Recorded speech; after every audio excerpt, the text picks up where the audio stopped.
Retomamos la reflexión con la intervención del doctor Diego Valencia, subsecretario de Inclusión Económica y Movilidad Social. Muchísimas gracias.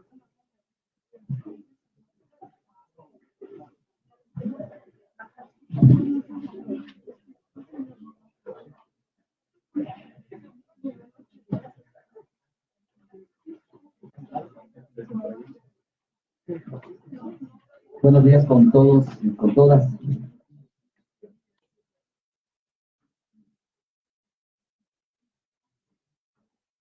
A nombre del Ministerio de Inclusión Económica y Social, un agradecimiento a los organizadores y a cada uno de ustedes por estar presente en este evento que un poco recoge o pretende recoger una serie de reflexiones sobre el sector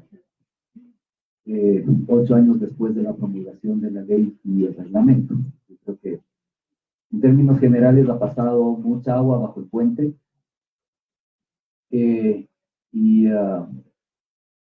yo voy a plantear una pregunta preliminar y es, ¿el sector tiene los suficientes instrumentos de política pública para su fortalecimiento? ¿O hay otro problema que básicamente se deriva como una brecha de implementación? Antes un poco de ir desarrollando esta pregunta que desde el punto de vista público nos parece importante, en la medida de poder focalizar los esfuerzos de la institucionalidad pública en términos de las demandas de cada uno de los actores del sector. Y para eso un poco voy a empezar tratando de ponernos en términos coyunturales.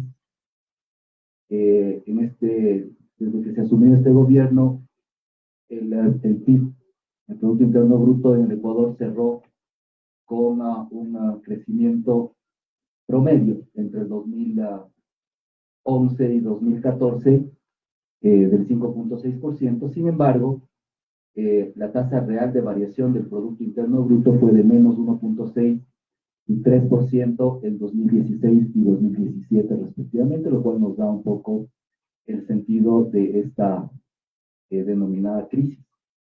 En muchos de los casos está más vinculado al tema de los flujos. A diciembre del 2017 el PIB per cápita a valores corrientes fue de $6.143 y el PIB nominal de $100.000 millones. La variación de precios, inflación, fue del 3%, mientras que a diciembre del 2016 fue de menos 0.2%. La tasa de desempleo de 4.6 y la de subempleo 52.9. Según la Superintendencia de Economía Popular y Solidaria, se estima que el sector aporta en el 12.5 del PIB, es decir, alrededor de 12.1 mil millones, considerando las aproximadamente 3.000 organizaciones que cuentan con personería jurídica y las más de 300.000 unidades de producción populares, según el Censo Nacional Económico del 2010. Esto lo que da cuenta básicamente es de un amplio sector de la economía popular y un acotado, más reducido sector organizado de la economía solidaria. El 78% de las organizaciones tienen actividades económicas relacionadas con la agricultura, de estas el 35%, la transformación el 16% y el comercio el 27%. El 97% se concentran en actividades productivas y de servicios, incluyendo al subsector del transporte con el 15%. Se estima que estas actividades económicas aportan con el 60% del trabajo autónomo, es decir, resultado de los procesos socioeconómicos individuales y colectivos.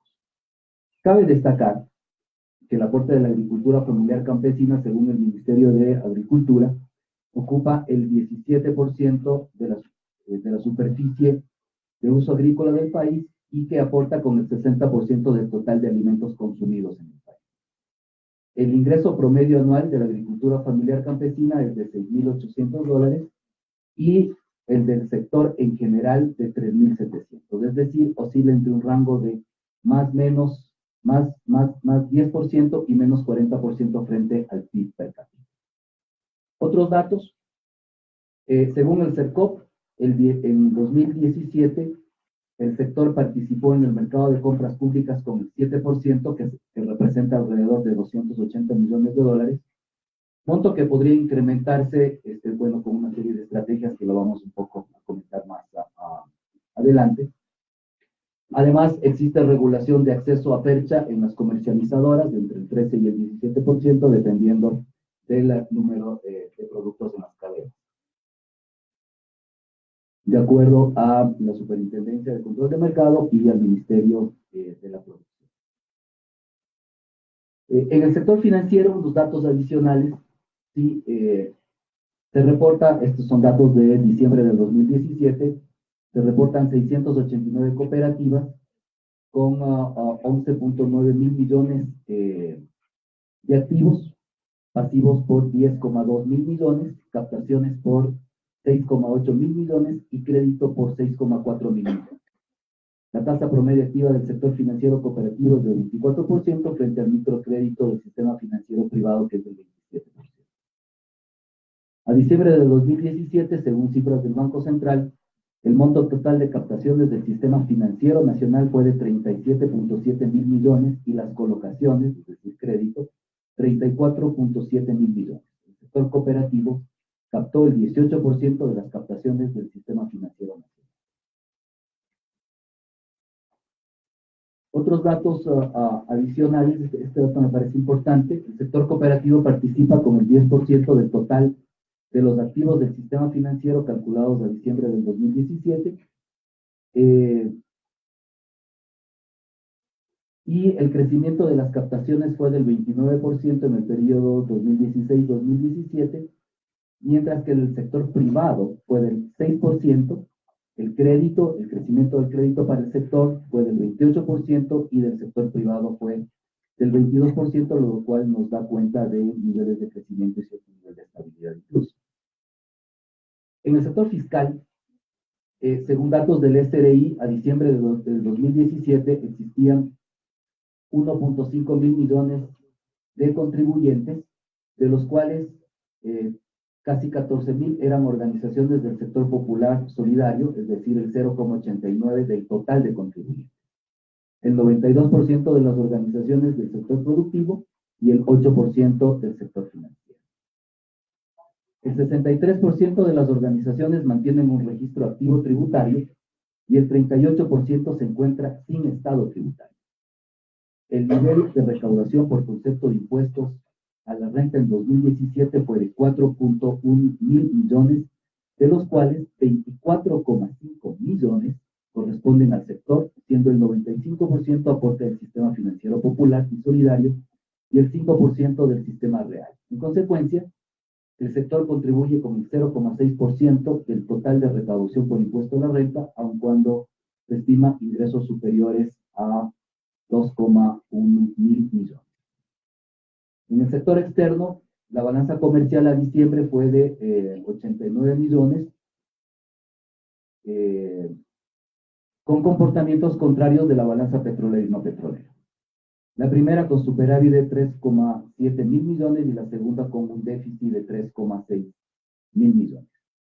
Las importaciones totales ascendieron a 19 mil millones, de las cuales 83% corresponden a importaciones no petroleras, mientras que el total de exportaciones fue de 19,1 mil millones, siendo 12,2 millones de exportaciones no petroleras. Según ProEcuador, 65 organizaciones de la economía popular solidaria incursionaron en el comercio exterior con 615 toneladas métricas por un valor de 315 millones, que representa el 2,5% del total de exportaciones del país. Un poco quería dar estos datos con corte a 2017 como para ponernos en contexto de cuál es el efecto y el impacto que tiene el sector en términos generales de la economía, pero ese análisis básicamente sería un análisis restringido, porque si incorporamos los conceptos de economía social, no podemos exclusivamente circunscribirnos a la esfera económica para interpretar las relaciones socioeconómicas del sector. Por lo tanto, es importante hacer una serie de reflexiones desde las esferas sociales, desde las esferas políticas, desde las esferas culturales. Más allá de eso, estos son como los datos, lo cual también nos dan cuenta de que hay ya cierto nivel de información sobre el sector, sobre el cual se puede ir tomando una serie de acciones de política. Creo que con estos elementos, tratando un poco de responder a la pregunta inicial, si es o son suficientes los instrumentos de política con los que actualmente cuenta el sector. Si teóricamente desglosamos los instrumentos de política en aquellos de tipo normativo, de información, de tesoro y de organización, básicamente nos damos cuenta que existe suficiencia de instrumentos normativos para eso. En términos normativos, ¿sí? Lo que tenemos es una ley, tenemos un reglamento, ¿no es cierto? Tenemos desde las mismas instituciones una serie de resoluciones, porque en el caso de la Superintendencia de Economía Popular tiene carácter legislativo, entonces hay una serie de regulaciones, una serie de resoluciones que van como normando al sector. Además, hay una serie de leyes que tienen correlación en términos del fomento del sector, el Código Productivo, ¿sí? Por dar un ejemplo. Es decir, creo que desde el punto de vista normativo, ¿sí? Contamos con una serie de normas que no estoy diciendo que sean perfectas. Básicamente, lo que estoy es tratando de hacer una reflexión sobre la condición de existencia de instrumentos de política pública. Y en ese sentido, en efecto, existen instrumentos normativos de política pública para el sector, que seguramente algunos de ellos tendrán que ser reformulados, tendrán que ser revisados, ¿sí? Pero creo que la revisión parte básicamente de pensar en una siguiente pregunta, y es que habiendo todo este marco normativo, ¿cuál es el problema? ¿El problema es un problema de agenda? ¿Es un problema de instrumentos? ¿O es un problema de implementación? Y al parecer creo que lo que nos lleva a pensar es de que problema de agenda capaz que no es tanto, tenemos una serie de instrumentos. Lo que nos lleva a pensar, como digo, es que lo que existe es un problema de implementación. En el ciclo de la política pública, al parecer, todos estos instrumentos dan cuenta de que ha habido todo un proceso de incidencia política por los cuales ¿sí? Todos estos elementos han sido puestos en la agenda de la política pública. Entonces la pregunta es, ¿por qué esta agenda, ¿sí? En algunos de los casos o en muchos de los casos, puede o no responder a las demandas de las organizaciones? Y la respuesta va mucho más allá de la agenda. La respuesta básicamente se concentra en la implementación del ciclo de la política. Esa es como la primera hipótesis. Es decir, capaz que el problema no es un problema de agenda, sino es un problema de implementación. Porque por el otro lado, también tenemos una serie de, como parte de los instrumentos de la política pública, tenemos una serie de instituciones que salen a partir de la ley. No vamos un poco a mencionar el nivel de efectividad en las gestiones de cada una de estas instituciones, simplemente a mencionar que desde el punto de vista instrumental de la política pública existe institucionalidad para el sector. Tenemos la ley, tenemos el Instituto de Economía Popular y Solidaria en el sector de fomento, principalmente el sector real. Tenemos la Corporación Nacional de Finanzas Populares en el sector financiero popular solidario. Un sector a través de la superintendencia que básicamente se encarga del control Y por ahí inclusive otra institucionalidad que da cuenta de las políticas como el Comité Interinstitucional de la Economía Popular y Solidaria, que hoy la preside la vicepresidencia de la República. Es decir, y más allá de las otras instituciones del Estado, sobre las cuales se puede coordinar una serie de acciones para beneficio del sector. Es decir, creo que al parecer también hay una institucionalidad como instrumento de política pública que está al servicio de eso. No estoy haciendo una evaluación si esa institucionalidad es efectiva o no es efectiva. Simplemente lo que estoy diciendo es de que existe un instrumento de política pública denominada institucionalidad sobre la cual se puede ejercer todas las acciones de política para el sector. Por otro lado, estas instituciones también tienen presupuesto, que es otro de los instrumentos de política.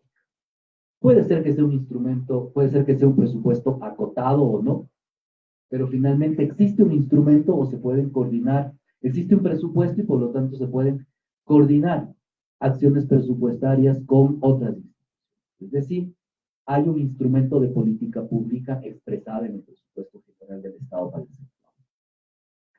Y finalmente tenemos también información, capaz que es una información que seguramente tendrá que ser mejorada, tendrá que ser perfeccionada, pero que de todas formas, a partir de inferencias o a partir de datos correlacionados, podemos poner en coyuntura la acción del sector, que es un poco lo que yo pretendía hacer al inicio con esta serie de datos, del sector real, del sector fiscal y del sector externo. Entonces, la reflexión que yo estoy tratando de hacer es que en términos de los instrumentos de política pública, que seguramente algunos tendrán que ser modificados, pero creo que tenemos en lo suficientes como para poder gestionar el sector. Por lo tanto, nuevamente la pregunta, ¿este es un problema de agenda? ¿El tema de las perspectivas para el sector es un problema de agenda o es un problema de implementación? Yo voy a plantear la hipótesis de que el fomento al sector real, al sector financiero, a los actores de la economía popular solidaria, más está en la línea de una brecha de implementación. No es un problema de agenda, es una brecha de implementación. Y eso básicamente lo que significa es los niveles de descoordinación a nivel institucional de activar y de gestionar esta serie de instrumentos de política pública. En consecuencia, creo que uno de los retos que tiene el sector público, y entendiendo que el sector público debería constituirse en un facilitador de las demandas del sector y más bien no necesariamente en quien imponga, ¿sí?, las estrategias y las políticas. Creo que sí es necesario pensar que los mecanismos de coordinación interinstitucionales deberían ser afinados y perfeccionados de tal forma de cerrar estas brechas. En ese sentido, lo que me voy a permitir básicamente es tratar de agrupar, creo que una serie de demandas que han sido demandas no actuales, sino han sido unas demandas recurrentes del sector y que básicamente tienen que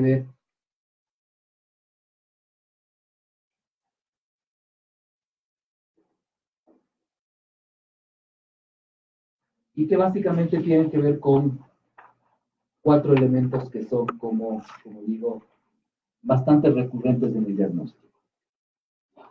El primero es sobre los niveles organizativos y de capacidades. No voy a a dar como valoración a estas líneas de diagnóstico, sino solamente mencionar. El otro es un acceso a capital y a la propiedad. Creo que el otro tema importante del diagnóstico es espacios de comercialización y mercados. Y el otro elemento es niveles de articulación y comprensión y debilidad institucional. Un poco considerando estas 4 entradas del diagnóstico,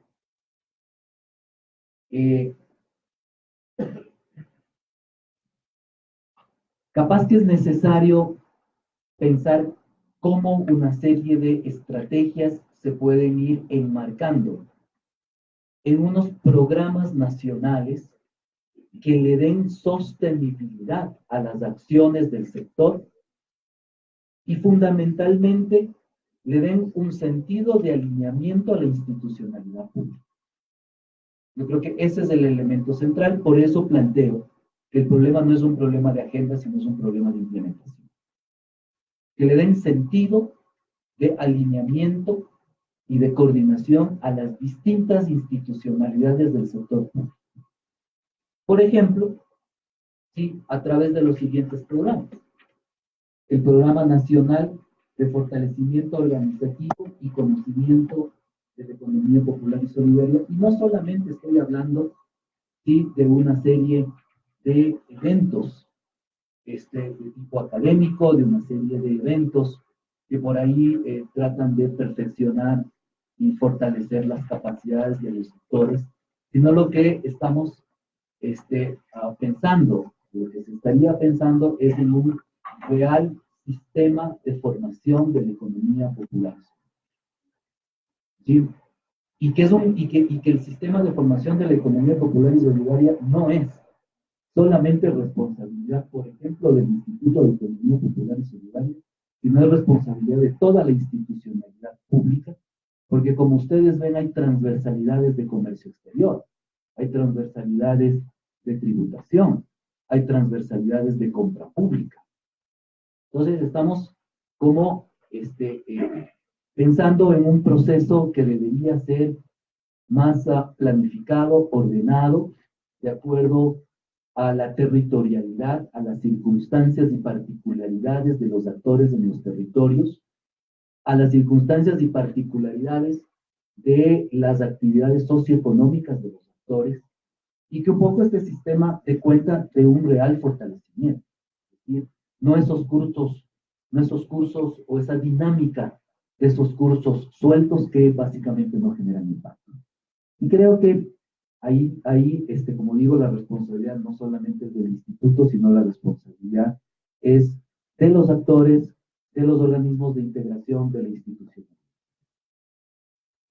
Creo que el otro tema, el otro programa nacional, sí, podría ser el Programa Nacional de Registro Único de la EP. 8 años después de la promulgación de la ley y de su reglamento, no contamos con un registro de la EP.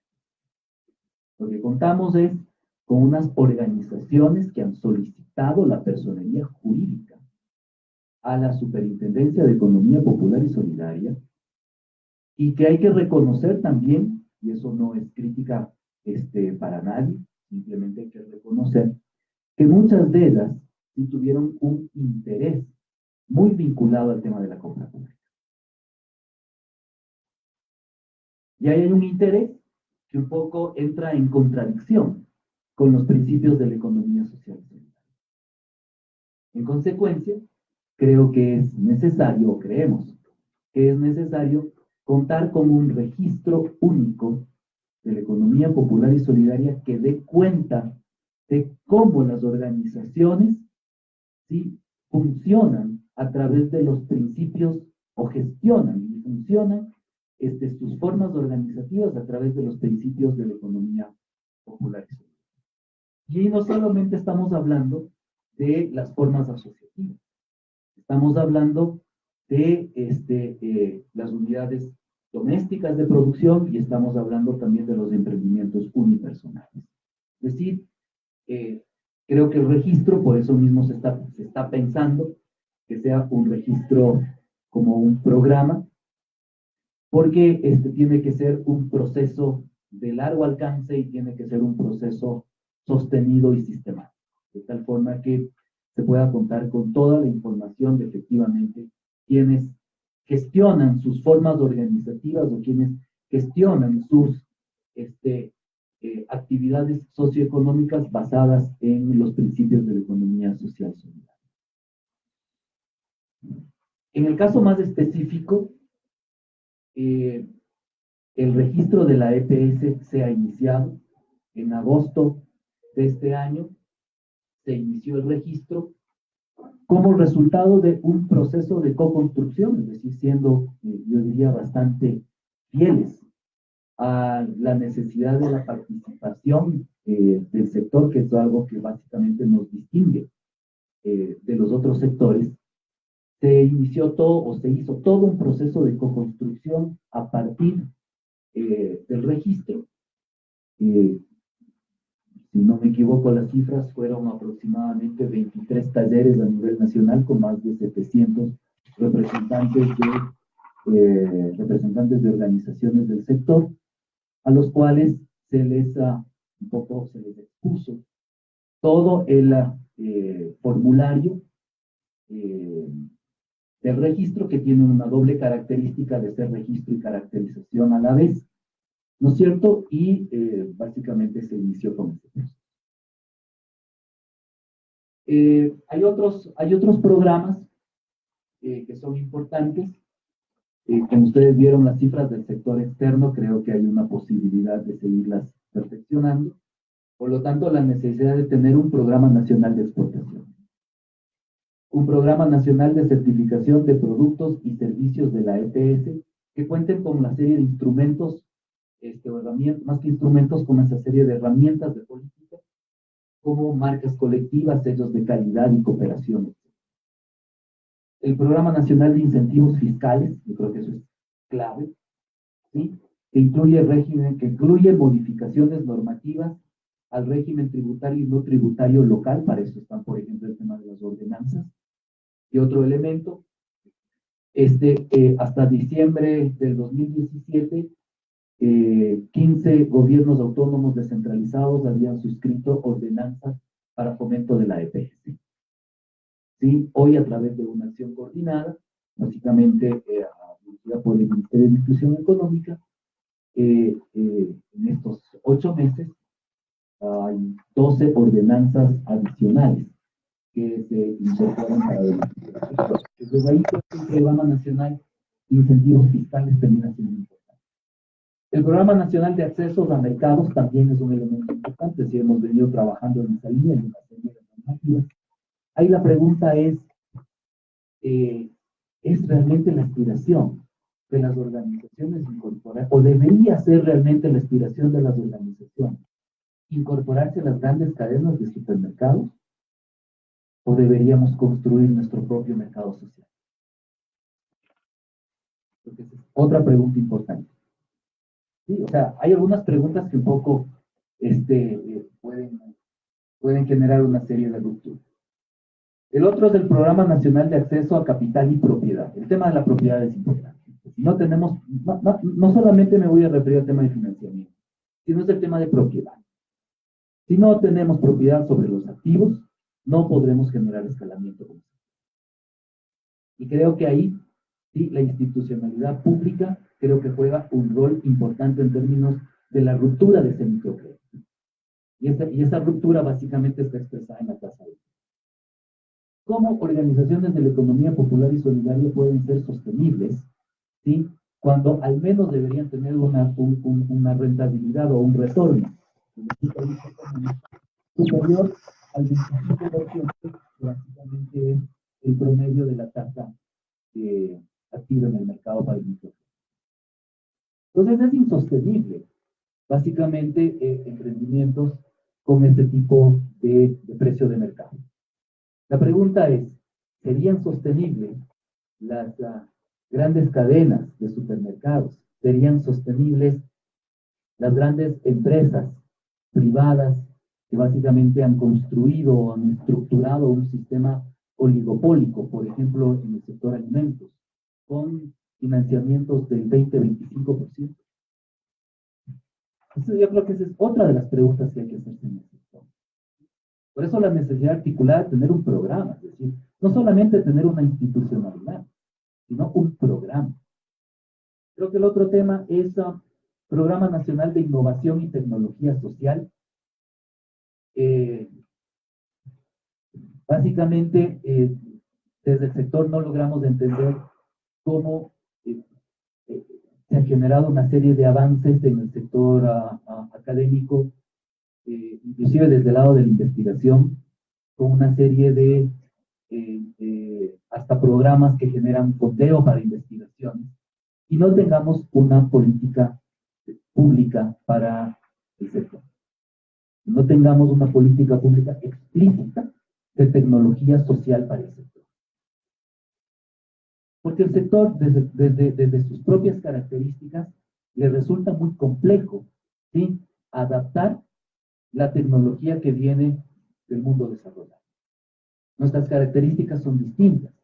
Nuestros mecanismos de investigación y de articulación son diferentes. Entonces, no tenemos un programa de innovación y tecnología social 8 años después de haber sido promulgada la ley. Entonces, parece ser que es necesario un programa nacional de innovación y tecnología.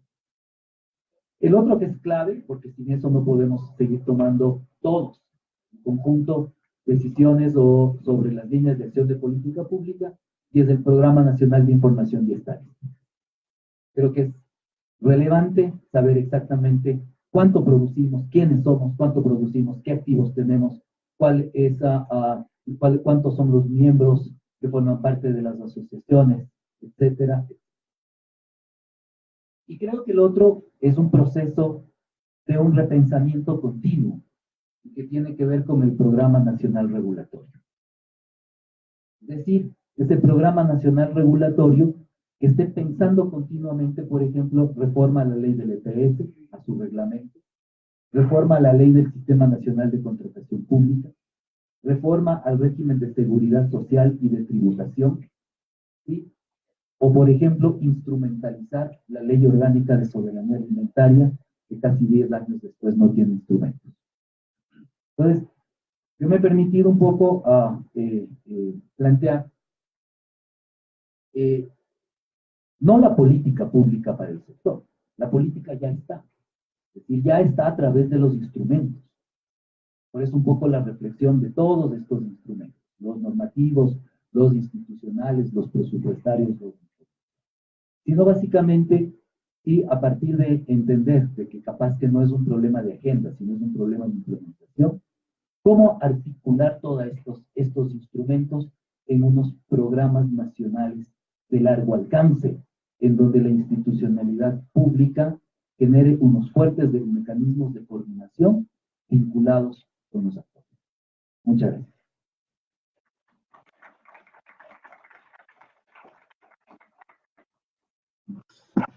Agradecemos al doctor Diego Valencia e invitamos, por favor, al doctor César Mancebo, responsable del Programa de Economía Solidaria de la OCDE, para hablar y hacer un análisis sobre el cooperativismo, las empresas cooperativas y las oportunidades de pequeños emprendedores a través de la autogestión. Gracias. Sí, vamos a tener un panel de preguntas al finalizar las siguientes intervenciones antes de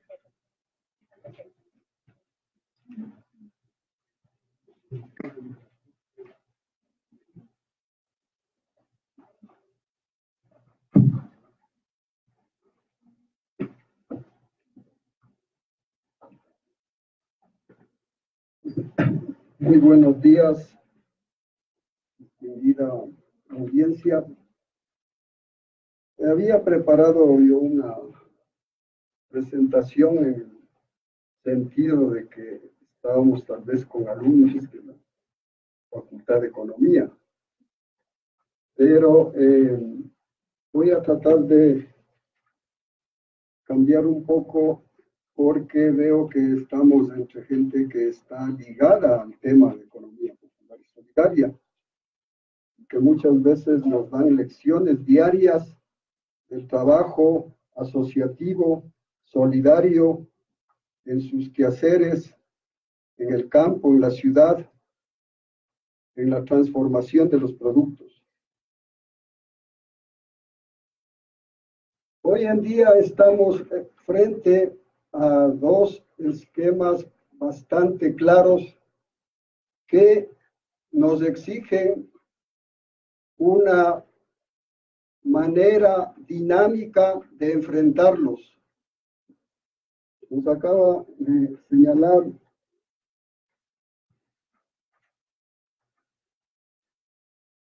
que la política pública tiene un instrumento que es el presupuesto. Y todos sabemos que el presupuesto hoy en día está constreñido, está reducido, no tenemos las facilidades de años atrás. Y de otro lado, tampoco podemos aspirar a que la política pública, a que haya cambios en la ley por la estructura que hoy tiene la Asamblea. Nosotros tenemos una ley orgánica de economía popular y solidaria. ¿Qué significa eso? Significa que para cambiarle, mejorarle, reformarle, como ustedes quieran, necesitamos el 75% de los votos. Eso, dada la estructura atomizada que hoy tiene la Asamblea, es imposible pensar. Por eso que ni siquiera este año está en la agenda la reforma. Luego del veto del 2007, este año no se lo puso. Y las próximas elecciones igual podrán ser atomizadas. No creemos que vaya una sólida mayoría. Y entonces, ¿cuántos años tendremos que pasar para aspirar a los que quieren la reforma de la ley? Entonces, ¿qué hay que hacer? Si eso tenemos una ley, pues utilicemos como se lo dicen, utilicemos de la mejor manera. Y hay instrumentos, y hay institucionalidad. Por eso es necesario utilizarlo. Pero ¿qué es lo que ha pasado en el caso que yo voy a exponer? En el caso que voy a exponer, que a las cooperativas ninguna institución, ni de la centralidad, de la administración central, ni de las organizaciones o gobiernos autónomos descentralizados se preocuparon de crear, de fomentar las cooperativas, especialmente no financiera o de producción. Ese es uno de los temas más complejos. ¿Por qué? Porque en el año 2007 había registrados en el censo 5.500 cooperativas. Hoy tenemos 3.300 cooperativas. Mi ilusión cuando entramos a una constitución, entramos a una ley, era que florezcan las cooperativas. Era de tener 10.000 cooperativas, 15.000 cooperativas. Pero ¿qué sucedió? Que más bien se crearon organizaciones fáciles de crearse, pero también fáciles de desmembrarse, como son las asociaciones. También se ha señalado claramente que las asociaciones, muchas se crearon de manera un poco rara para utilizar, para acceder a la compra, y no por la esencia básica de la solidaridad. Y como la compra pública ha descendido, muchas están desapareciendo o están inactivas. Pero aquí en este recinto quiero manifestar que lo que nos enseñan en economía es una economía de las carencias, que todos los elementos que nosotros necesitamos son escasos. Eso enseñan en las universidades. Pero yo me he puesto a meditar y les dejo para que ustedes mediten qué factores de la producción son escasos. La tierra, el capital, la mano de obra, la administración, la tecnología, el management, lo que ustedes quieran. Los 5 factores que hoy se dicen y se enseñan. Lo que pasa es que es inequitativo. Hablan de que la tierra es escasa. Hace unos meses salió una noticia. Los páramos del Chimborazo, tierras que no servían, se han poblado de llamas, se han poblado de árboles. Hay agua. El mundo puede acceder a nuevas cosas. Holanda lo hizo, Qatar lo hizo. Hoy Japón está creando una ciudad en el mar. Es decir, lo que sucede es que nos mentalizan con la idea de que todo es escaso y por tanto, si no hay dinero, si no hay capital, no podemos hacer nada. Y las experiencias aquí en el Ecuador y en el mundo es que no solamente con el dinero se han creado las cooperativas. Ustedes revisen, las cooperativas se crean porque gente sin dinero lo creó.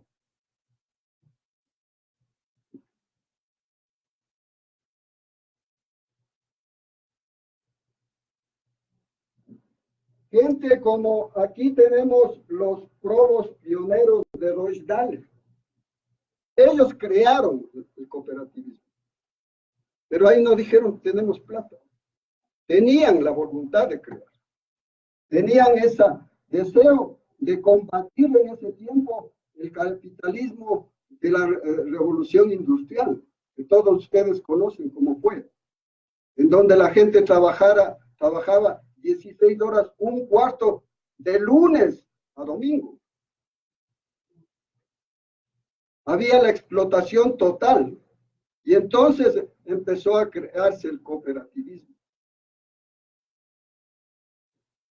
Y eso que nos enseñan de la escasez, tenemos que combatirlo, porque siempre nos dicen, hay que luchar contra la pobreza. Pero yo les dejo el pensamiento, hay que generar riqueza. Generar riqueza para nosotros mismos, no para el gran inversionista, no para el que toma nuestros recursos. Se habló mucho, el doctor Páez, de la autoexplotación que nosotros hacemos. Es decir, trabajamos 7 días. Ustedes ven gente que trabaja los 7 días, que trabaja 14 horas. Claro, dice, estoy trabajando para mí, pero hay una autoexplotación, estamos de acuerdo. No tenemos días para el esparcimiento, porque tenemos que trabajar más frente a otros que con las 40 horas tienen fácilmente la vida solucionada. Por eso es importante el cooperativismo. ¿Por qué? Porque la ayuda mutua que se genera, el estar juntos, permite generar otro tipo de riqueza. Pero esa riqueza tiene que estar ligada a principios y valores, para que no haya los vivos que se cogen el dinero y se llevan a costa de los que trabajan. Pero muchos dicen, es que cuando yo voy a las cooperativas, ya pierdo mi identidad, ya pierdo mi ser. No, señores, el asertivismo nos enseña que yo puedo incorporarme a un grupo sin perder mi personalidad. Yo puedo estar en un grupo, puedo seguir estudiando, puedo seguir autorrealizándome. Yo tuve la oportunidad de estar en una cooperativa en Mondragón, en donde todos los trabajadores estudiaban en la universidad. Acá, imaginemos, ¿nos permiten a los trabajadores ir a la universidad? No, pues. No nos dejan en las empresas privadas. Entonces, el asertivismo es necesario para crear las cooperativas, para entender que perteneciendo a un grupo vamos a ser mejor. Y aún más dicen, pero luego es más complejo, una asociación es más fácil crear y luego nos desligamos y se acabó. Pero con eso no estamos creando, no estamos siendo el elemento contradictorio con el capitalismo, porque muchos hablan de que el capitalismo se va a morir, pero le decimos, ¿y cómo se va a morir? ¿Y quién le va a reemplazar? Soñemos que mañana se acabó el capitalismo. ¿Quién le reemplaza? Estamos listos para nosotros ocupar todo lo que es el engranaje económico. Tenemos que prepararnos y para eso las mejores experiencias están en el tema del capitalismo, del cooperativismo. Pero me da poquísimos minutos. Yo hablaría 30 minutos. A mí me dijeron 30 minutos. Yo hablo, me dice 5 minutos. Entonces eso sí haya una discriminación total.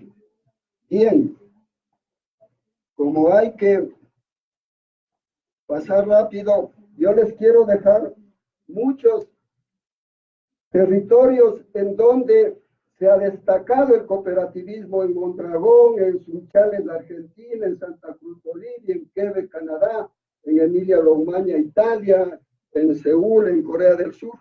Son elementos que a quienes les gusta introducirse en este tema, vean cómo esos pueblos fueron creciendo. Y no es que necesitaron grandes capitales, ni la inversión extranjera, que los ortodoxos que están de moda dicen que si no hay inversión extranjera, el país se hunde. Si no hay inversión extranjera, la inversión extranjera no va a dar plazas de trabajo a los 6 millones de la economía popular y solidaria, porque no tienen las capacidades para ir a una fábrica de tecnología.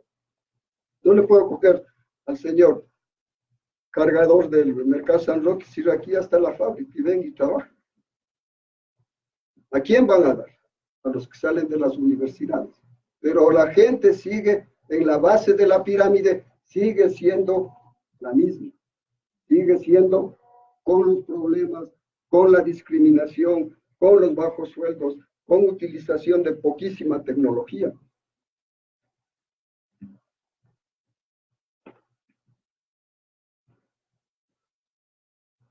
Pero les quiero dejar un mensaje. Cuando ustedes se introduzcan en el cooperativismo, no piensen que la cooperativa es lo importante. Lo importante es el cooperativista, la persona. Hay muchas buenas cooperativas con lindos indicadores y todo, pero son pseudo cooperativas.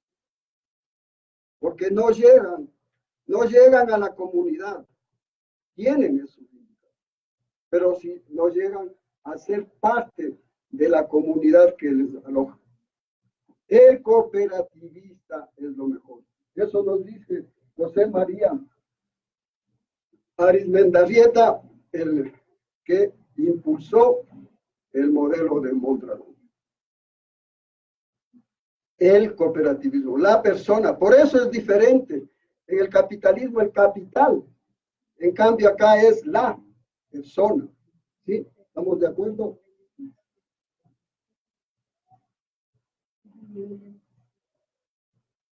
Bueno, vamos a pasar este tema y vamos a dejarle rápidamente que los 6 valores básicos son la ayuda mutua, la responsabilidad, la democracia, la igualdad, la equidad y la solidaridad.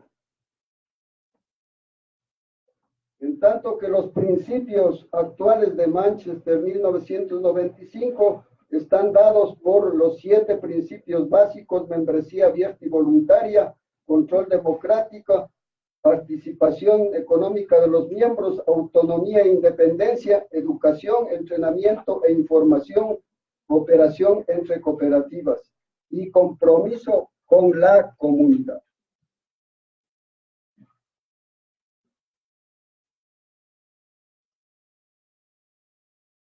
Vamos a hacer una digresión para diferenciar lo que es una empresa privada de una empresa cooperativa. Y está en la esencia de lo que unos tienen como responsabilidad social. La empresa privada dice, yo voy a ser responsable, porque ya todo el mundo me dice que solo hacemos dinero, que acumulamos. Y entonces en ese instante ellos crean eso, pero ustedes pueden leer que la responsabilidad social empresarial tiene la palabra pueden hacer, pueden ir a la comunidad, pueden hacer cosas positivas, pueden, no están obligados, no están obligados. Este es una definición hecha por la Cámara Ecuatoriana Alemana de aquí, ¿no? Está transcrita, pero ahí está la palabra pueden. En cambio, el balance social es la herramienta de la gestión socioeconómica que facilita a las cooperativas medirse y rendir cuentas a los asociados en su calidad de dueños, gestores, usuarios y a todos los demás grupos de interés. Los que ya saben que ahora hay la nueva palabra, los stakeholders, es decir, todos aquellos que intervienen o participan o tienen relación con la cooperativa, también tienen que ser informados y también tienen que ser de alguna manera beneficiados por las acciones, las actividades que hace una cooperativa.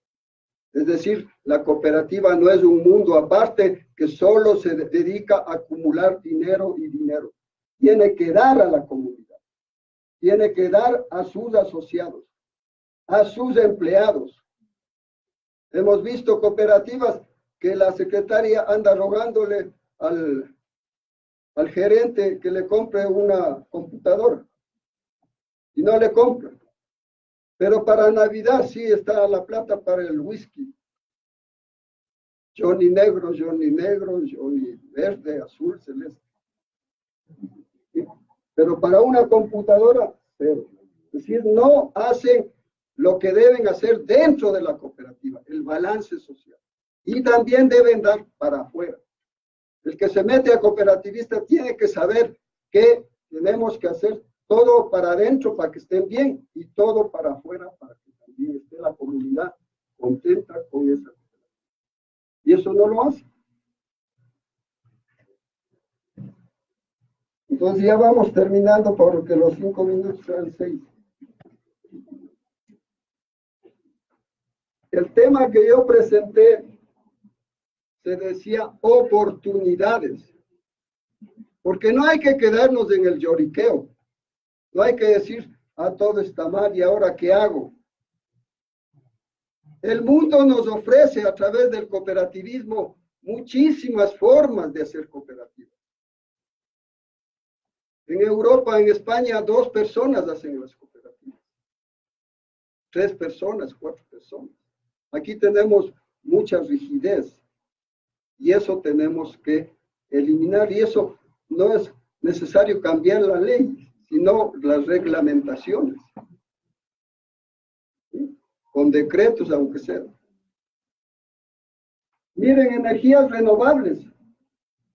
Hoy que el mundo habla de que el petróleo ya tiene que ser reemplazado, entonces hay las cooperativas en Alemania, en España. Yo estoy poniendo solo como ejemplo, porque hay miles de experiencias, países que están ya en este ámbito.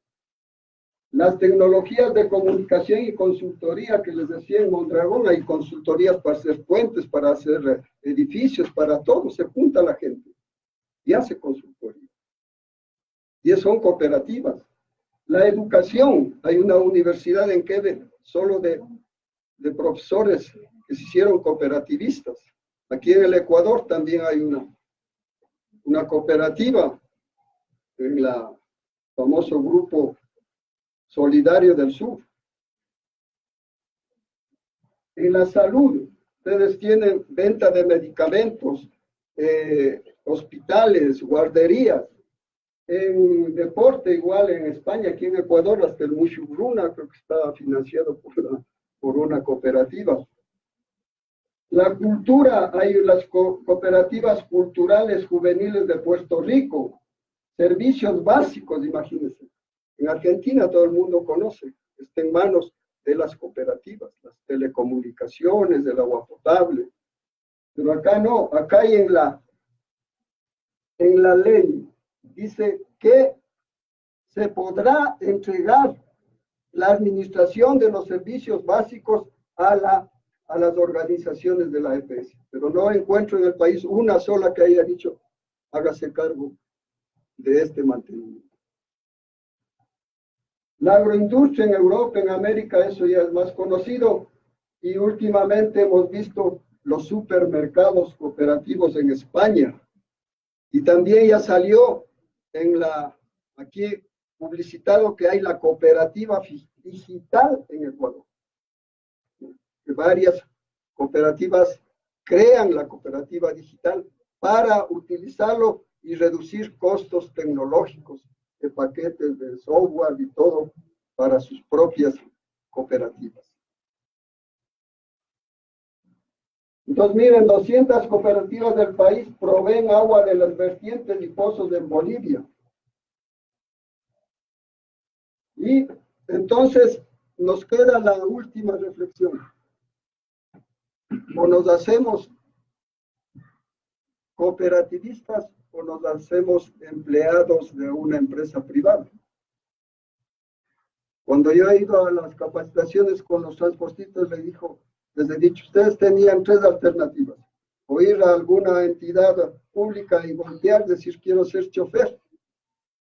O tal vez ir a una empresa privada y decir, también quiero ser chofer. O la tercera, ir a las cooperativas, formar una cooperativa, ser parte de una cooperativa. Pero para ser parte de la cooperativa, tiene que recordar básicamente que ahí se rige por valores y principios.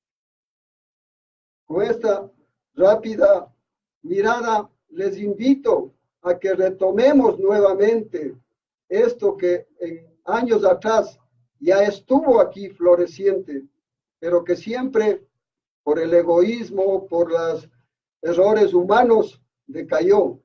Ustedes revisen la historia, aquí hubo un banco de cooperativas, hubo un instituto de cooperativas, hubo la COP Seguros, que tal vez vive todavía, pero la única que queda es la FECOR. Eso había antes, sin leyes. Hoy con la ley no nos empoderamos, no leemos qué ventajas nos da la ley. 3 cosas tienen que quedarse en la mente para que exista una gran realidad. Las leyes deben ser consensuadas con ustedes. Que los gestores públicos aprendan bien la ley y apliquen correctamente esa ley. Y que nosotros, los que trabajamos desde afuera, utilicemos, nos empoderamos. ¿Cuántos de ustedes han leído la LOEPS? 4, 5. ¿Estamos cuántos? 40, 50. Entonces imaginémonos, si no conocemos qué nos rige, entonces, ¿por qué tenemos derecho al pataleo? No tenemos derecho al pataleo. Hay que ir a leer la LOEPS y los instrumentos para decir, ahora sí vamos a explotar eso y no necesitamos tanto dinero, no necesitamos esto, sino que nuestra vocación de servicio y de unión sea la que salga adelante al país. Gracias, compañeros.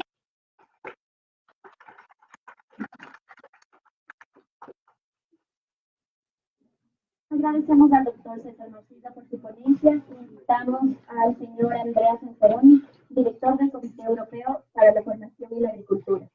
Va a hablar sobre los retos de la gestión pública en el impulso de las concesiones de economía popular y solidaria en el sector rural, desde la experiencia del proyecto puntual Cadenas de Valor Inclusivas y Sostenibles.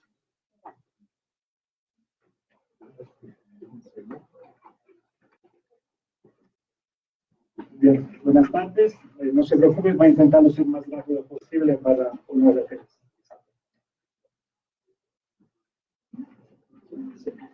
Okay. Voy a intentar hacer lo más rápido posible. Y bueno, para presentarnos un poco, CEPA es una organización no gubernamental italiana, trabaja en varios países del mundo. Aquí en Ecuador estamos trabajando desde el 2008 y nos enfocamos más en el trabajo en provincias amazónicas, especialmente en la provincia de Sucumbíos. Desde algunos años estamos apoyando a organizaciones de productores realmente. y nos enfocamos más en las organizaciones que manejan cadenas de valores de cacao, de café. Recientemente, en el 2017, empezamos a trabajar en Chimborazo, en organizaciones que trabajan en cadena de equipo. Ahora, presentación. En este momento estamos implementando un programa que se llama Cadenas de Valor y promovemos agricultura sostenible que genera oportunidad económica para las familias campesinas. Estamos trabajando con organizaciones en temas de formación agrícola e innovación como base para crear trabajo, emprendimientos, fortalecer la asociatividad, defender los derechos de las comunidades rurales, mitigando la migración del campo a la ciudad, intentando buscar formas de adaptarnos al tema del cambio climático. El objetivo del programa es fortalecer el modelo de cadena de valor inclusivo, participativo y asociativo en el marco de la política pública del Ecuador, eficiente en términos económico, energético, ambiental, para contribuir a un desarrollo sostenible del Ecuador. En el específico, la idea es fortalecer la capacidad productiva, asociativa y comercial de organización de productores en las provincias que aquí ven en el mapa. Ahora, en el programa actualmente se compone de dos proyectos, un proyecto que es financiado por la Unión Europea y otro proyecto que es financiado por la Agencia de Cooperación Italiana para el Desarrollo. Intentamos beneficiar a 10.000 familias de productores de la cadena del café y cacao, 1.500 familias de productores de quinoa y asociación de productores. Tenemos un enfoque de trabajo muy especial en temas de emprendimientos para comunidades. Esta es la lista un poco de los socios con los cuales estamos trabajando. Ahora, mi presentación va más enfocada al trabajo del día a día con organización. Quiero especificar otra vez que nosotros trabajamos con organizaciones de productores que manejan centros de negocios campesinos, que realizan actividades comerciales en la cadena que indique especialmente el cacao y el café de la China. Uno de los retos creemos que es importante acordar a nivel de la institucionalidad pública cuál tiene que ser el marco regulatorio para organizaciones que realizan actividad económica. Aquí creo que siempre ha habido un poco de confusión en los últimos años, porque la LOEPS, que es seguramente un tema muy importante, consideramos realmente un hito bien importante por el país, ha sido aplicada en alguna parte del país, pero no ha sido aplicada en otra parte. En 2012 nosotros empezamos a apoyar organizaciones de la provincia de Sucumbíos Euridiana a migrar al marco regulatorio de la LOEPS. Nos pareció muy interesante, ¿no? Teníamos organizaciones bajo diferentes regímenes legales y lo fuimos juntando en un único marco legal. Y pensábamos que todo había pasado así en el país. Luego, empezando a trabajar en otras provincias, nos dimos cuenta que esto no había pasado. Seguimos teniendo organizaciones que supuestamente tenían que haber migrado a un marco regulatorio que no lo habían hecho. No ha habido claridad, a veces seguimos no teniendo claridad de las acciones de diferentes ministerios. Los ministerios a nivel de las provincias siguen legalizando organizaciones bajo su propio marco legal. Y a veces esto ha sido un tema de discusión bastante fuerte con los ministerios. Tenemos problemas, una problemática abierta en el caso de organización de segundo nivel, en algunos casos. Especialmente organizaciones que realizan tanto actividad económica que actividad social. En muchos casos se han obligado a estas organizaciones a crear un brazo comercial que pro es otra organizaciones. Esto, en vez de unir, creo que va dividiendo un poco el sistema asociativo. Se han creado por esta estructura comercial paralela a las organizaciones con finalidad social. En algunos casos realmente termina por romper los procesos organizativos. No se crea como un brazo que va tomando el poder porque es lo que maneja la plata, que maneja, digamos, la parte comercial. Es importante, yo creo, mejorar los conocimientos del sector público y de los GATT sobre la ley que regula el sector asociativo. Es muy importante lo que dijo el subsecretario. Hay municipios que han firmado, que han elaborado ordenanzas que apoyan el sector del EPS. Pero realmente lo que nos enfrentamos a veces en las provincias, especialmente las provincias amazónicas, tal vez donde a veces las capacidades de los mismos municipios o de los mismos gobiernos locales no se paragonan con otras provincias del país, existen diferentes interpretaciones de la ley. Un caso típico es que a veces el mismo alcalde no hace nada si el jurídico lógicamente no dice que está bien. Los jurídicos a veces dicen no podemos apoyar organización del EPS porque son organizaciones con fines de lucro, porque realizan una actividad comercial, cosa que no es verdad. Hay municipios que han solucionado esto por voluntad política, donde ven una ventaja política, buscan la forma para apoyar las organizaciones, aunque a veces el jurídico diga que no están de acuerdo. Y realmente, en algunos casos, algunos GAD sí lo han hecho, ¿no? Tenemos GAD que están, GAD, especialmente gobiernos, por ejemplo, municipal, que en sus competencias tienen el tema del desarrollo territorial, desarrollo económico local. Dicen, no apoyamos organizaciones que manejan centros de acopio de cacao, porque son organizaciones que hacen producción. Pero nosotros no le estamos pidiendo al GAD de apoyar la parte productiva, le estamos pidiendo al GAD que apoye otros aspectos de la organización, que va más enfocado al tema del desarrollo local. Cuando lo quieren hacer, lo hacen. Cuando no lo quieren hacer, no lo hacen. Este es un poco el tema, ¿no? Se siguen promoviendo procesos organizativos que no se fundamentan en análisis de sostenibilidad. Se sigue promoviendo la conformación y legalización de organización, muchas veces bajo estímulos puntuales, ¿no? Es muy interesante escuchar que en Ecuador se puede legalizar una organización en 72 horas. De un lado creo que es positivo, ¿no? Porque demuestra una capacidad importante de parte del Estado. Pero del otro lado, a veces, estas organizaciones no se registran bajo un estímulo, una discusión interna muy profunda, ¿no? Hay un proyecto que está llegando, algún ministerio, hay un apoyo posible, legalizamos la organización solo para tener acceso a este proyecto. Y luego son organizaciones que no tienen realmente un futuro. Esto es un tema muy complicado, diría, porque toda organización, el ministerio, ONG, se construyen su sistema de herramientas de diagnóstico, ¿no? Para decir cómo está esta organización, vale la pena apoyar esta organización, pero no existen realmente herramientas comunes, ¿no? Y no se han hecho, creo, estudios sobre modelos socioorganizativos muy específicos de este tipo de organización. En este momento nosotros estamos apoyando el Ministerio de Agricultura para elaborar modelos socioorganizativos que incluya también un análisis previo a la conformación de una organización. Es importante analizar, ¿vale la pena organizarnos o no? Tal vez mejor sería involucrarnos en otra organización que ya existe, que ya está fortalecida. Seguimos un poco en Ecuador con toda organización quiere algo suyo, ¿no? En Amazonía hace algunos años, toda organización quería su propio centro de acopio. Y hay muchos centros de acopio abandonados por todo lado del país. Este es otro tema. Se pretende a veces que las organizaciones de productores hagan todo, ¿no?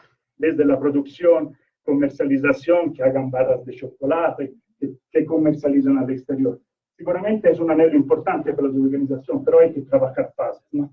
Muchas veces hay organizaciones que se ponen en un tema de producción de productos elaborados, pero se olvidan a veces, pierden de vista el objetivo social, que es apoyar a todos los miembros de la organización. Tenemos organizaciones que tienen 100 socios, por ejemplo, y que para meterse en el negocio de producir barras de chocolate solo están comprando cacao de 10 socios. Entonces, los otros 90 que están haciendo no se están beneficiando realmente de la organización. Las inversiones muchas veces en la organización se realizan sin una base, sin un análisis costo-beneficio. Tenemos organizaciones que están acostumbradas a pedir y alguien le va a dar.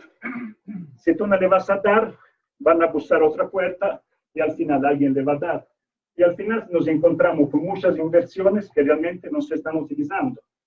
No existe la capacidad en las organizaciones de decir, este tipo de actividad me va a generar un beneficio. No. Metémonos porque alguien dijo que hay que hacerlo, pero realmente sin un análisis profunda de si va a funcionar o no. Creo que es importante acordar modelos socioorganizativos que permita categorizar a todos los niveles de desarrollo de las organizaciones, que consideren aspectos individuales, sociales, económicos y productivos. Aquí retomo un poco la palabra de la persona que habló antes de mí. El tema individual es muy, muy importante. Queremos organizar, se legalizan organizaciones para hacer algunas actividades económicas y nos encontramos que el 95% de los socios son analfabetos. Entonces, ¿qué podemos hacer en este caso? No existe una ruta de atención clara de parte de la institucionalidad pública y privada que se impacte por los portafolios de productos y servicios de los organismos de apoyo. La organización necesita un apoyo, temas administrativos. Vemos, por ejemplo, que una de las dificultades más fuertes que existen en la organización que manejan, por ejemplo, centros de acopio de producto agrícola, no tiene ninguna herramienta administrativa. ¿Quién le va a apoyar? Nadie le va a apoyar porque ninguno ha desarrollado tal vez sistema de apoyo en este sentido. Creo que lo importante sería cómo enfocarnos en este, como proyecto estamos intentando hacerlo. Hay que mejorar el seguimiento a las organizaciones de agua que han cumplido la fase de constitución. Muchas organizaciones del EPS llegan hasta tener el estatuto. El estatuto es un documento que ya está casi escrito, es solo que poner el nombre, algunos temas más, ya tenemos estatuto. Muy pocas organizaciones tienen un reglamento interno, tienen proceso administrativo claro. Esto es, especialmente en la provincia rural, es verdad lo que dijo el subsecretario, que existe la institucionalidad, pero, por ejemplo, por parte del Estado y por parte también de organizaciones privadas, no existe la capacidad de apoyo a nivel de las provincias. Tenemos el IEPS, que en el mejor de los casos tiene un técnico por provincia, ahora creo hasta menos. Esto es un tema que ya se ha hablado antes, entonces no me lo estoy inventando, no se logra contar con una base dinámica de las organizaciones. Tenemos organizaciones que todavía siguen registradas en ministerios, otras que siguen registradas en la sede. ¿Quién debería recoger y sistematizar las informaciones sobre el proceso de acompañamiento? Tenemos organizaciones que reciben apoyo de algunas instituciones, luego reciben apoyo de algún ministerio, pero no hay nadie que realmente recoja toda la información sobre realmente los procesos de acompañamiento de las organizaciones. Deberíamos, creo, desarrollar servicios especializados para las organizaciones del EPS, así como herramientas de gestión administrativa financiera. Casos, por ejemplo, la contabilidad muchas veces se contrata de forma externa. A veces los contadores que llevan la contabilidad de las asociaciones no conocen el marco legal del EPS. Hay cuestionamientos bastante importantes sobre el tema de excedencia, hay que pagar o no impuesto, hay que pagar impuesto a la renta. Y esta cosa no está clara realmente. Muchas organizaciones a veces pagan y no deberían pagar, o a veces pasa lo contrario. Y vale la pena, creo que, invertir en nueva tecnología. Como proyecto estamos elaborando un sistema administrativo comercial para organización de productores y afortunadamente el ministerio o los ministerios en este momento creo que por la primera vez le están poniendo bastante importancia a este tipo de herramientas, a coger estas herramientas para utilizar en su trabajo diario. Los gobiernos locales, que al final son las únicas instituciones públicas que tienen a veces capacidad operativa a nivel de las provincias, de las parroquias, etcétera, deberían tener equipo técnico, estructura específica para apoyar la organización del EPS. Como decía antes, a veces los GAD no se quieren involucrar, a veces debido un poco a veces a la falta de capacidad de otros organismos del Estado, podría ser un tema muy importante que los GAD. Yo diría mucho el GAD municipal porque es lo que para mí tiene un poco más de capacidad operativa a nivel del territorio. Podría involucrarse en este tipo de actividades, sería algo que realmente la ciudadanía podría apreciar como actividad. Para mí para nosotros falta la construcción de buenos indicadores para el balance social de la organización. Muchas veces la mayoría de las intervenciones nos limitamos a lo que está relacionado al tema de la parte productiva económica. Tenemos un caso, por ejemplo, que nosotros apoyamos desde el 2014, que es una red de comercialización asociativa que une algunas organizaciones de su comunidad suricana. Esta organización ha generado un impacto muy positivo en el territorio, porque el hecho de poder llegar a comercializar directamente los productos al mercado final en Guayaquil ha generado que también los intermediarios hayan tenido que subir los precios. Entonces tenemos un impacto en el territorio muy grande, pero estos indicadores no existen. Hay que crear mecanismos para fidelización de los socios, un poco lo que hablamos antes de los cooperativistas, ¿no? Y luego hay lastimosamente al momento hay limitados procesos que promueven la participación de los jóvenes en las diferentes actividades de las organizaciones. Y creo que el tema de la nueva tecnología, la búsqueda de nuevos mercados podría ser un tema que podría facilitar a los jóvenes para que se involucren en las actividades productivas. Las organizaciones de EPS se pueden transformar en fuente importante de información, tanto a nivel comercial como socioeconómico. Hablamos de organizaciones, en nuestro caso, que tienen, por ejemplo, hay algunas organizaciones que tienen 150 socios legales y tienen 600 socios comerciales. Entonces, la organización podría ser el centro donde se pueda recoger mucha información del territorio. En este caso, por ejemplo, la red de comercialización llega más o menos a 6.000 productores en la Amazonía Norte. Entonces, empiezan a ser estructuras bien importantes que podrían manejar gran cantidad de información. Estos son un poco de los retos que hemos un poco recolectado con el apoyo de mis colegas. Aquí agradezco a Alex Leguizamo. Realmente son cosas, tal vez no tan académicas, ¿no? Pero son las cosas con las cuales nos enfrentamos en el día a día. Y creo que podría serles, es importante tomarlo en cuenta porque al final nos quedamos a veces a niveles muy altos en ver cuáles son realmente los efectos de una decisión de política, de una ley a nivel del territorio. La ley son muy importantes, creo que el marco legal del Ecuador es importante. Anhelamos a que realmente se hagan revisiones de la ley de comunidad solidaria. Como les decía antes, esto va a ser bastante complicado en los próximos años, pero realmente creo que hay que mejorar algunos aspectos de la ley para el manejo más que todo de asociaciones. Y creo que estos son un poco los puntos que hemos recolectado. Aquí están algunas fotos de las actividades que hacemos con las organizaciones. Muchas gracias.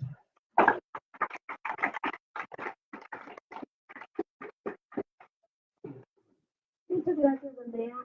A continuación vamos a tener un breve panel de preguntas, para lo cual las chicas que están en los costados les van a entregar unas hojitas en donde pueden formular la pregunta y la persona a la que va dirigida.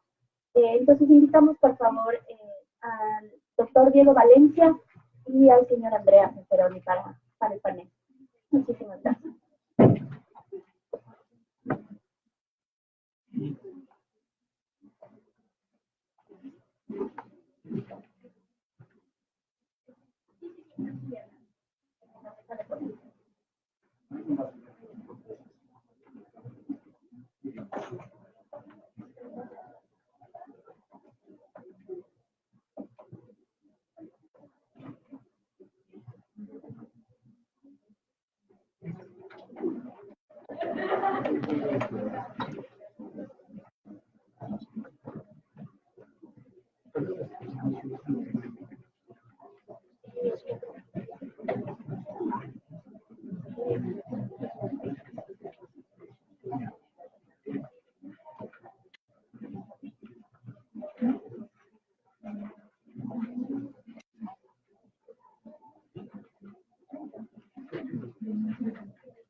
Si alguien tiene alguna pregunta adicional, porque solo vamos a poder responder algunas de las primeras, ya que en honor al tiempo.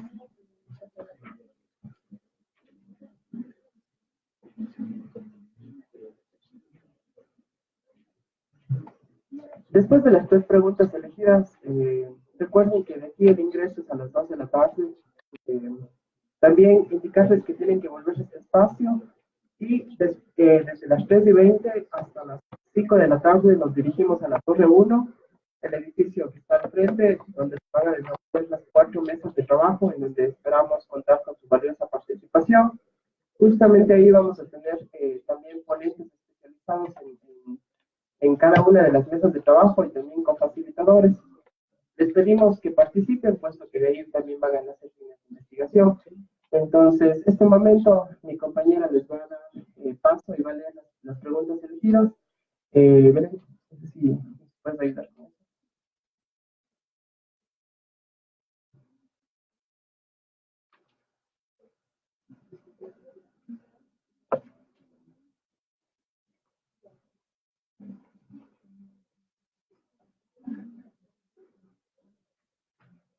Las personas que no tengan esta hojita del cronograma, por favor, para que la soliciten afuera, para que en la tarde, para que se dirijan y no se pierdan entre las mesas de trabajo. Las mesas de trabajo, como les expliqué, van a ser en la Torre 1, en la aula 406, en la 407 y en la 409.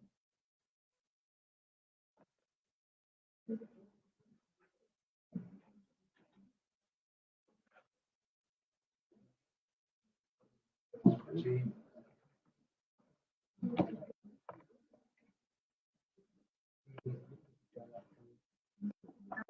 Para Andrea Cianferoni, ¿por qué acordar un modelo socio-organizativo para categorizar los modelos de desarrollo en las organizaciones de la economía popular y solidaria? ¿Acaso estos modelos desconocen las características de cada territorio?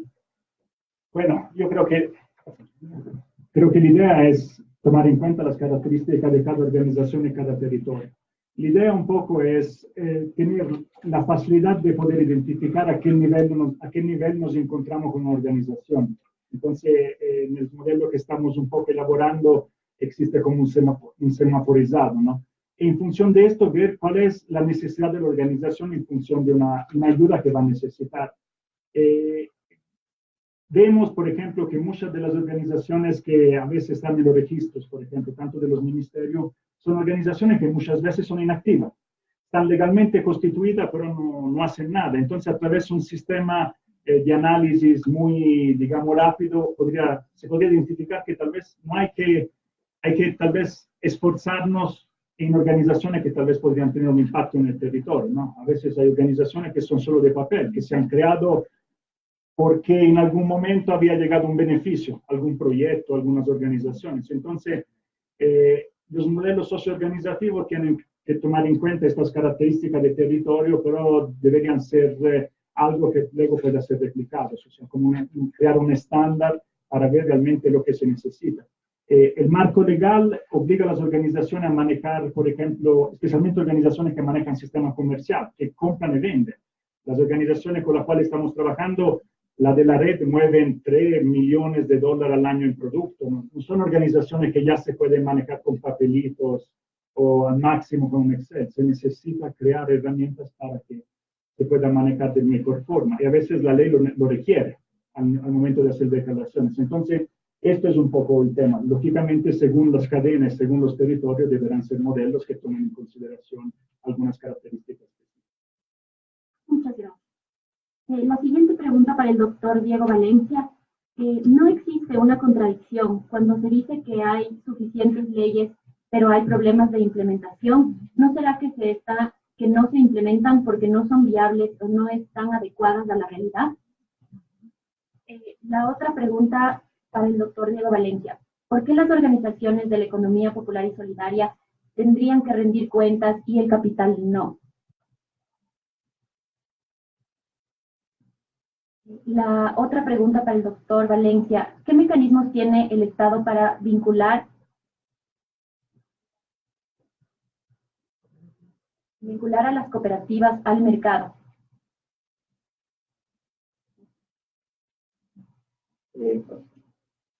A ver, tratemos de no solo de responder, porque creo que ese no es como el sentido de esto, ¿no? Sino tratar de generar una reflexión sobre la cual intentemos proponer algo. El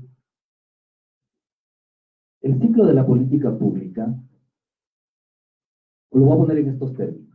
Desde el ciclo de la política pública, todas estas normas han sido aprobadas porque anteriormente hubo un proceso de incidencia política a partir de las demandas de una serie de sectores. Y eso es lo que ocurrió básicamente con la ley de PS que se aprobó en el 2011. Es decir, hubo una incidencia política a nivel constitucional de la parte, de fundación, ¿sí? Del Estado, en donde se incorpora un subsector de la economía como el social solidario. Es decir, ese es poner en agenda, ¿sí? Una problemática. Y como respuesta a esa problemática, ¿sí? Que puesta ya en agenda, surgen estos mecanismos o estos instrumentos de la política pública. Pero estos mecanismos, estos instrumentos de la política pública, como principalmente las leyes, y hay que entender que también hay un corte o hay una influencia ortodoxa, ¿sí? En entender la política pública. Pensamos que todo se resuelve a partir de la ley y que la ley nos va a hacer felices. Y eso no es cierto, ¿sí? Básicamente los ortodoxos plantean que todo se resuelve a través de los marcos normativos. Y eso no es cierto. Pero en todo caso, ¿sí? Dado que existe un marco normativo, la pregunta es si tenemos una serie de espacios por los cuales o desde los cuales utilizarlos para fomentar al sector, ¿por qué no los utilizamos a fondo? Creo que la reflexión principal tendría que ser qué espacios tenemos dentro de todos los marcos normativos. No solamente es la ley de PS, es el Código de la Producción, es el Código de Organización Territorial, es el Código de Finanzas, etc. ¿Qué espacios tenemos como sector para fortalecer al sector? Creo que esa es nuestra primera pregunta y nuestra primera propuesta. Después de agotar todos los espacios, vemos que en efecto, ¿sí? No tenemos, ¿sí? Los mecanismos o los mecanismos construidos no son los suficientes, pues en efecto propongamos una reforma a los marcos. Pero yo creo que debemos agotar todos los espacios.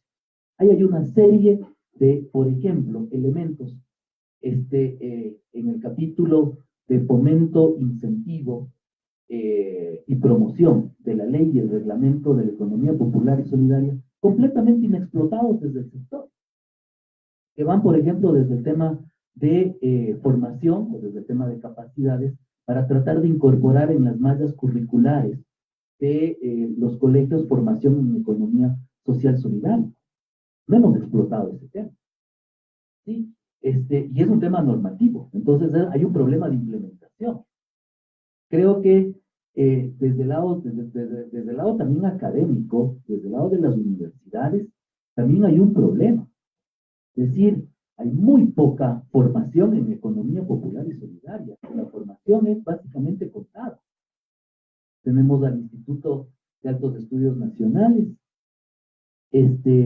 Creo que hay otra formación de cuarto nivel en otra universidad en Ambato. Y creo que por ahí pare de contar.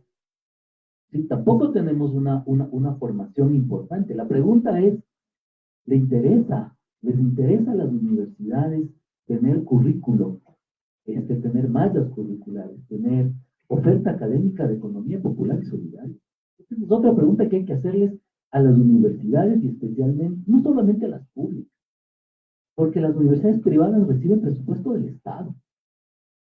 Entonces yo creo que hay otra pregunta que hay que hacer. Es decir, no es un problema de leyes, es un problema de implementación. Claramente nosotros hemos identificado que es un problema de implementación. Y por lo tanto creo que no hay una contradicción. Es decir, hay un ciclo de la política, ya pasamos de la agenda y esa agenda ya está colocada, hay que implementarla. Lo que no hemos podido es básicamente tener la suficiente fuerza en algunos de los elementos como para poder implementar algunas cosas. Sobre el tema de la rendición de cuentas, a ver, creo que por concepto, si estamos tratando de construir un sistema social solidario, todos deberíamos ser capaces de rendir. Por concepto. O sea, sector privado, sector público, ¿sí? Y la economía popular. Y hay una institucionalidad creada para eso. Es decir, yo creo que ese no es un tema ni de discrimen, de que a los de la EPS, sí, los de la EPS sí tenemos que rendir cuentas y los que están en el sistema financiero de capital privado no tienen que hacerlo. Yo creo que no es por ahí la discusión. Sí, en concepto todos deberíamos rendir cuentas. En efecto, lo que sí hay que ir, creo que afinando los mecanismos para hacerlo.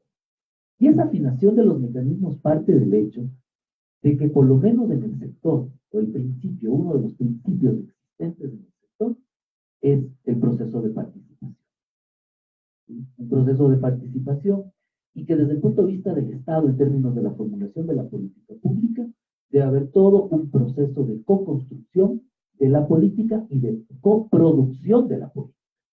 Es decir, de poner en agenda los temas que nos interesan de acuerdo a nuestras necesidades y de implementar esos temas, ¿sí? Para fomento y beneficio del sector.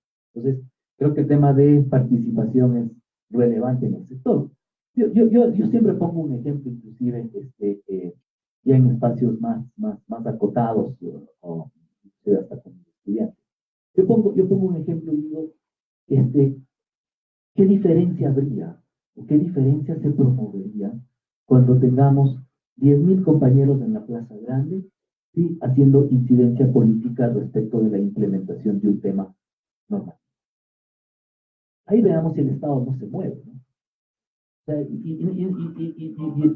y podría ser un poco hasta complejo mencionarlo en ese sentido como funcionario público, pero creo que más allá de eso, creo que hay que mencionarlo como ciudadano. ¿Cierto? Entonces, creo que el tema de incidencia política también creo que nos hace falta. Y nos hace falta también empezar a reconocer que dentro del sector hay unos intereses. Creo que también es el momento de decir las cosas claras y despojarnos, ojalá, de algunos de los intereses que hay en el sector. ¿Sí? Por ejemplo, el interés de la compra pública. Este creo que es un interés claramente evidenciado. O sea, por eso tan importante es el tema del registro. O sea, y no nos debe sorprender que después de que terminemos el registro de la EPS, que empezamos con un censo, o que empezamos con una metodología censal de casi 13.000 organizaciones, y terminemos registrando a 5.000, 6.000. No nos debe sorprender. Yo creo que finalmente va a ser mejor que eso ocurra, porque en términos generales lo que significaría es de que las organizaciones que van a quedarse en el registro son aquellas que en efecto gestionan sus formas organizativas a partir de los principios de la ética. Y creo que en ese sentido el Estado tendrá como mayores elementos como para focalizar todos los recursos para fomento de esas organizaciones.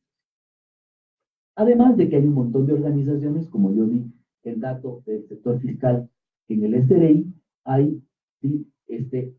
La mitad o 4 de cada 10 siguen siendo activas. Es decir, 6 de cada 10 se inscribieron en el SRI y hoy no están declarando actividad económica, tributaria.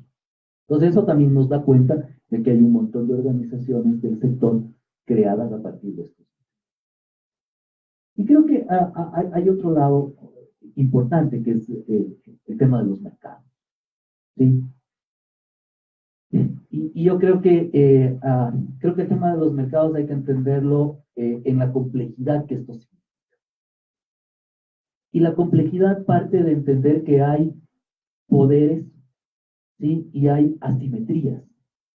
Asimetrías que significan poderes. Eso lo que quiero decir es que hay que entender la complejidad de cómo incorporar a un productor pequeño, ¿sí? De la economía popular y solidaria, porque aparte de eso, y voy a hacer ahí un paréntesis de 10 segundos apenas, hay una confusión conceptual muy fuerte en el sector, ¿sí? Pensar que solamente lo pequeño que pertenece a la economía popular y solidaria, ¿sí? Y que lo grande, o que lo que ya va escalando, es pequeña y mediana empresa.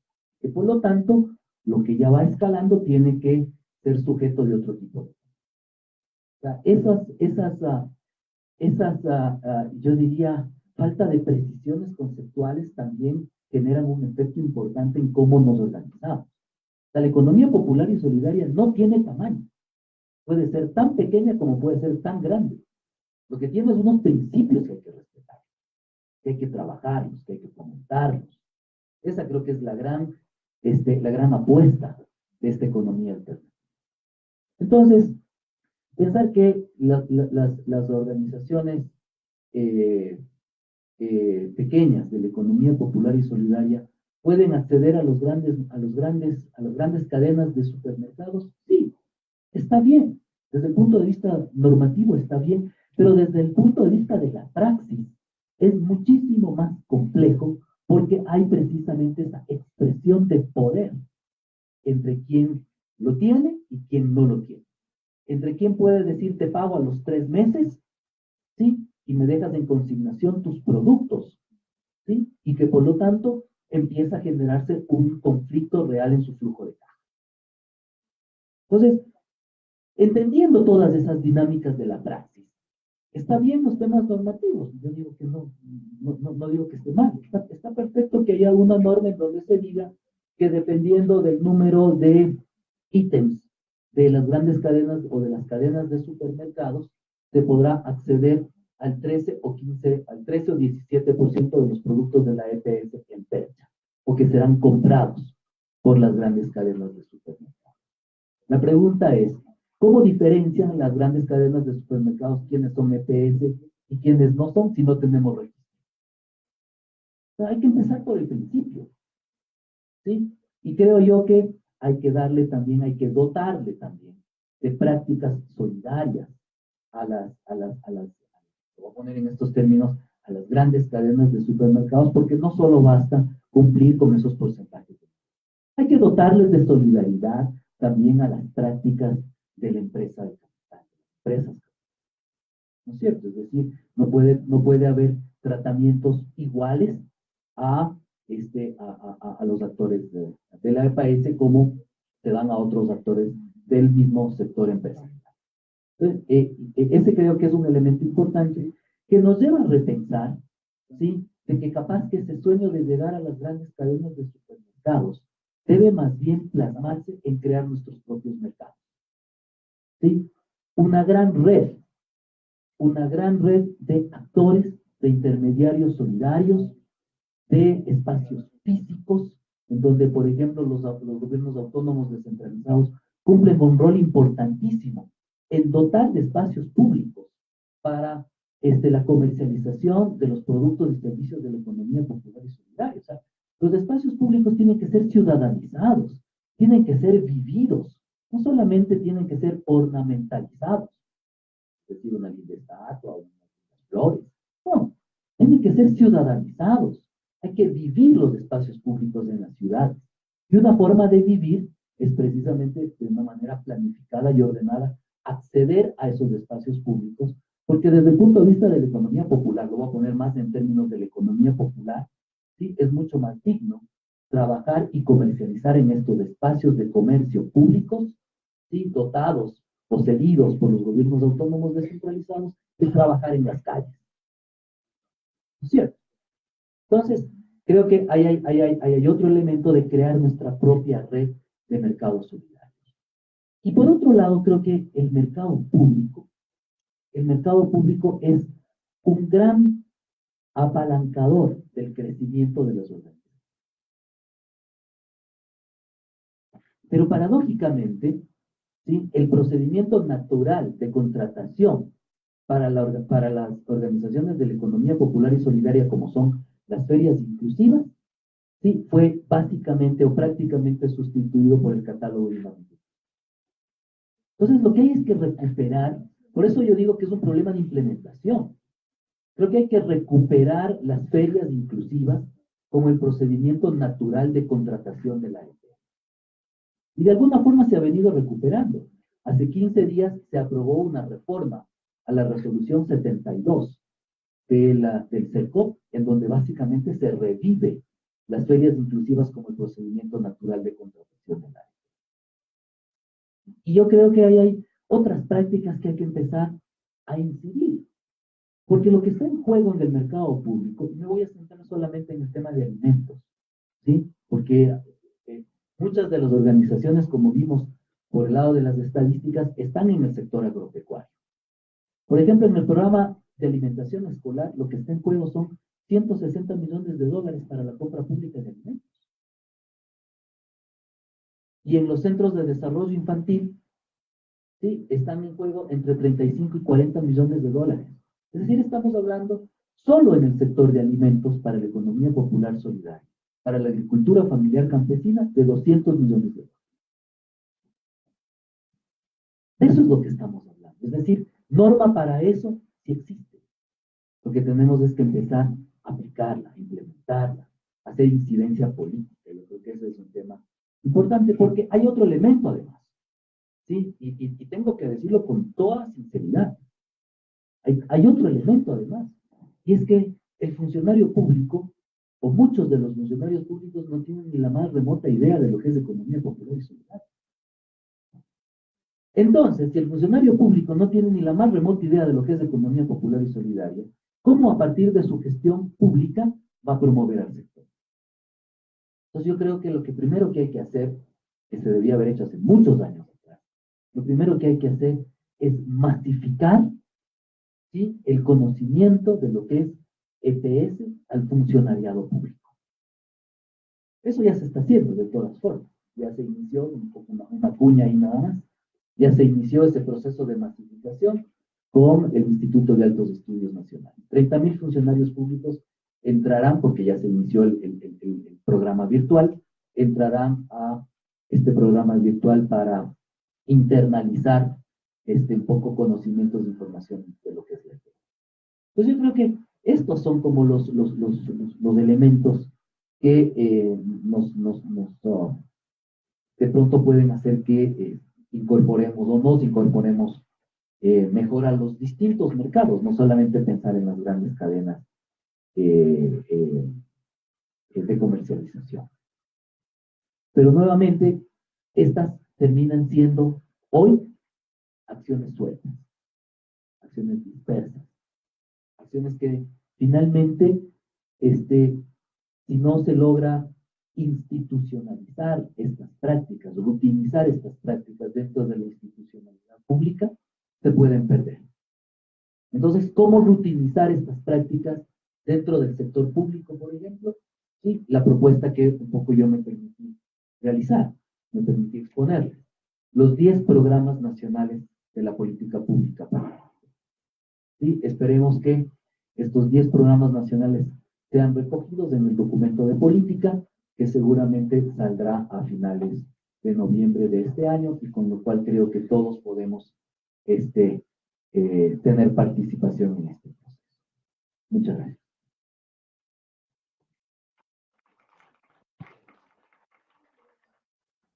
Muchísimas gracias a los dos ponentes. A continuación vamos a tener un receso hasta las 2 de la tarde.